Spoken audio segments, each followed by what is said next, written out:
Last video I showed how a decision tree can overfit the Titanic dataset right here.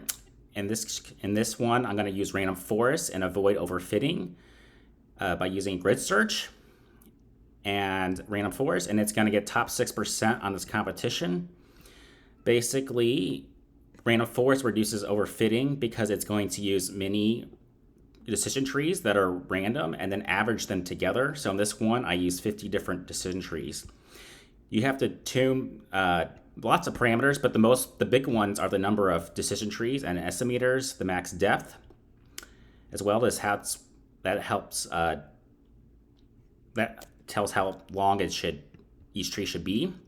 So basically, here is my competition where we have the train and set data, and then you view it. You check all the different types. You make sure there's no duplicates, and if there are, you drop them anyway. And then you see which columns have a lot of missing data. That's important because if a low feature has a lot of missing data, then you don't need it. You need a feature engineer, and then you have to examine the data. So typically you would do this for all of them. You would do a confusion matrix and see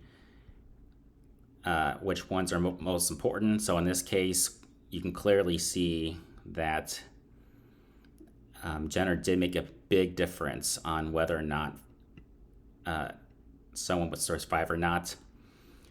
And basically you split the data and tune it. So this is the important part with the number of estimators that I talked about earlier.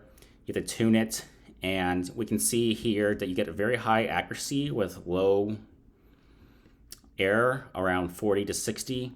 So later on within the grid search, you would put in these numbers. See how there's high accuracy around 5, 6, 7 with low error. So basically with this grid search, I put in all these numbers that there's the high accuracy around this, and then you run it. And when I ran the grid search, basically this is what you got. And this is the best ones currently that I got. 50 estimators with a max depth of 9. And the accuracy gap is still 0.02, which is actually relatively high. I'm kind of surprised.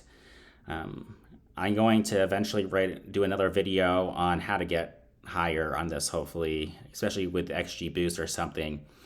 But anyway, this is one very easy way to prevent overfitting, is by using a random forest with grid search to tune all the parameters. If you have any questions, let me know. Thanks for watching. Bye.